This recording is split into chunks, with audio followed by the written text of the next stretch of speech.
Hello दोस्तों, आज के हम इस वीडियो में समझेंगे रिसीवर क्या होता है, जिसका ऑर्डर है 40 सेक्शन 94 सीपीसी। रिसीवर किसको बोलते हैं? प्रॉपर्टी के लिए अपॉइंट किया जाता है कोर्ट की तरफ से। अब ये क्यों अपॉइंट होता है, कैसे अपॉइंट होता है, क्या उसके वो क्या करता है, उसका महत्व क्या होता है, कोर्ट को कभी लगता है कि रिसीवर अपॉइंट करना ज़रूरी है, कौन रिसीवर की तरह अपॉइंट हो सकता है, कोर्ट रिसीवर की क्या इंपॉर्टेंस है, उसका क्या महत्व है, उसको क्यों अपॉइंट किया जाता है, सारी चीज़ें आज हम इस वीडियो में क्लियर करेंगे। देखिए दोस्तों, सबसे पहले बात करते हैं उसका मीनिंग क्या होता है। रिसीवर एक ऐसा पर्सन रहता है जो कोर्ट अपॉइंट करती है। ठीक है, अभी समझो मैं प्लेंटिफ हूँ और आप डिफेंडेंट है। ठीक है, मैंने आपके अगेंस्ट केस फाइल किया है। ठीक है, प्रॉपर्टी के रिलेटेड।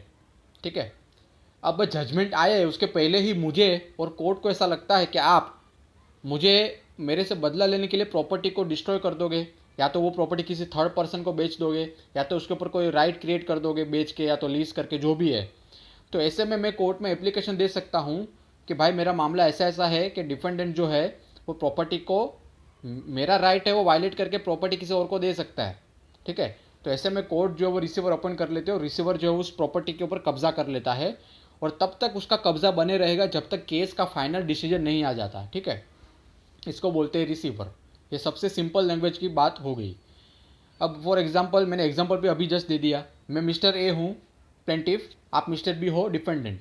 हम दोनों के बीच में केस चल रहा है। ठीक है, अब बहुत टाइम, अभी केस का कैसा होता है, फाइल हो गया तो ऐसा जरूरी नहीं कि 2-4 दिन में जजमेंट आए, हो सकता है 10 साल लग जाए। तो उस 10 साल में आप प्रॉपर्टी के साथ कुछ भी कर सकते हो, है ना। आप बेच सकते हो, वो प्रॉपर्टी हो सकता है बचे ही ना, कि बिल्डिंग बहुत जूना था, गिर गया समझो। तो ऐसे में क्या होता है, मैं कोर्ट को रिक्वेस्ट करूंगा कि आप रिसीवर को अपॉइंट करो और मेरे जो हक है उसको सेव करो। तो उसमें क्या होता है, कोर्ट रिसीवर को अपॉइंट करेगी और वो प्रॉपर्टी के ऊपर कब्जा ले लेगी कि भाई मिस्टर सो एंड सो का प्रॉपर्टी है, उसके ऊपर कब्जा ले लो जब तक केस चलता है। ठीक है, तो ये उसका एग्जाम्पल हो गया। ठीक है, why court receiver is important. ठीक है, कोर्ट रिसीवर को क्यों इंपॉर्टेंस दिया जाता है? देखिए दोस्तों, कभी कभी क्या होता है, जो डिफेंडेंट होता है वो कोर्ट को और प्लेंटिफ को सबक सिखाने के लिए प्रॉपर्टी को ही डिस्ट्रॉय कर देगा, अगर प्रॉपर्टी का मामला है तो। ठीक है, अब ऐसा ना हो, अगर प्रॉपर्टी ही डिस्ट्रॉय हो गया और केस चल रहा है, तो फिर केस चलाने का फायदा क्या, जब प्रॉपर्टी बची ही नहीं है जिसके ऊपर केस चल रहा है। ठीक है, अब मैंने आपके ऊपर केस किया, समझो 100 करोड़ का, 100 करोड़ का आपके पास बंगला है। ठीक है, वो बंगला के मेरा हक है, मगर फिर भी आप उसको यूटिलाइज कर रहे हो फॉर एग्जाम्पल। ठीक है, अब केस चलेगा 10 साल तक, और 10 साल के अंदर ही आपने उस बंगले को डिस्ट्रॉय कर दिया, तोड़ डाला, या तो किसी को बेच दिया, तो मेरा ये 10 साल जो केस चला उसका फायदा क्या? इसलिए कोर्ट रिसीवर को अपॉइंट किया जाता है, ताकि केस जो चलता है उसको कोई डिस्टर्बेंस ना हो और मेरा जो राइट है उसको वायलेट ना हो। हालांकि फाइनल जजमेंट में पता चल जाएगा कि मेरा हक बनता है कि आपका, मगर तब तक आप जो है आपकी प्रॉपर्टी आपको रिसीवर को हैंड ओवर करनी पड़ेगी। ठीक है, और रिसीवर ही उस प्रॉपर्टी को मेंटेन रखेगा जब तक केस चलता है। ठीक है, who can be appointed as a receiver?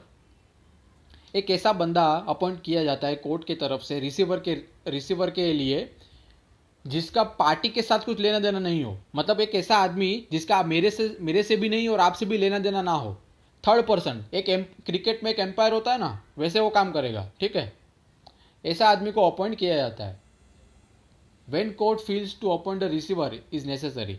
Court को कभी ऐसा लगेगा कि रिसीवर को अपॉइंट करना जरूरी है। ठीक है, जब कोर्ट को ऐसा लगता है कि डिफेंडेंट प्रॉपर्टी को डैमेज कर देगा और प्लेंटिफ के राइट को वायलेट करेगा, तब जाके कोर्ट जो है वो रिसीवर अपॉइंट करती है, नंबर 1।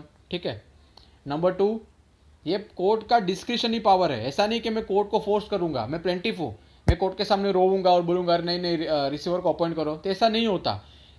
ऐसी सिचुएशन होनी चाहिए जहां पे कोर्ट को भी ऐसा लगे कि हाँ, डिफेंडेंट जो है प्रॉपर्टी को कुछ कर सकता है प्रॉपर्टी के साथ, जिससे प्लेंटिफ का राइट वायलेट हो जाए। ठीक है, तब जाके कोर्ट जो रिसीवर अपॉइंट करेगी। To appoint the receiver, court should also see other reason.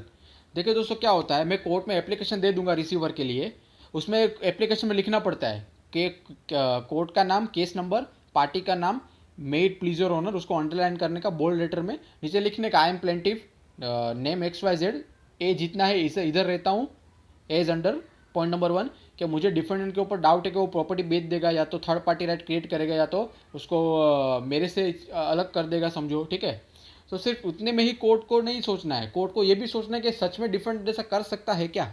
ठीक है, अगर कोर्ट को ऐसा लगता है कि हाँ भाई प्लेंटिफ बराबर बोल रहा है तो रिसीवर अपॉइंट होगा, खाली मेरे बोलने से नहीं होता, ये कोर्ट का पावर है, उसको अपॉइंट करना है तो करेंगे वरना नहीं भी करेंगे, ठीक है। पावर ऑफ द रिसीवर, एक बार रिसीवर कोई पर्सन अपॉइंट हो गया तो उसका क्या पावर होगा, ठीक है। To get the rent and property, सबसे पहले तो प्रॉपर्टी वो आपसे ले लेगा, आप डिपेंडेंट है, आपके पास से प्रॉपर्टी ले लेगा और उस प्रॉपर्टी को वो रेंट पे भी चढ़ा सकता है, ठीक है, उसमें से पैसा भी वो कलेक्ट कर सकता है, ठीक है।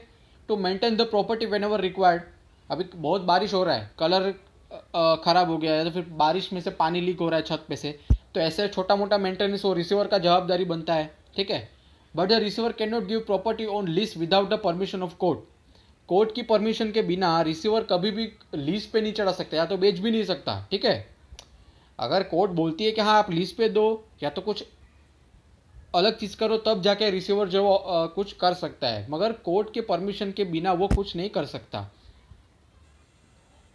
Who can apply for appointment of receiver, सबसे पहले तो मैंने आपको पहले ही बताया कि जो प्लेंटिफ होता है, मतलब मैं प्लेंटिफ हूँ, ठीक है, मैं एप्लीकेशन दे सकता हूँ कोर्ट में और कोर्ट को मुझे कन्विंस करना पड़ेगा कि भाई ऐसा ऐसा मैटर है, डिफेंडेंट प्रॉपर्टी को डैमेज कर सकता है, इसलिए आप रिसीवर को अपॉइंट करो, ठीक है। एंड ये हो गया। दूसरा, कोई ऐसा पर्सन जिसको केस में इंटरेस्ट है, ठीक है, वो भी एप्लीकेशन दे सकता है कोर्ट में और कोर्ट जो है वो उसके कोर्ट के ऊपर डिपेंड है रिसीवर को अपॉइंट करना है या नहीं करना है, ठीक है। ऐसा नहीं कि एप्लीकेशन दिया तो अपॉइंट हो ही जाएगा। अब बात करते हैं सैलरी के बारे में, किसकी सैलरी, रिसीवर की, ठीक है।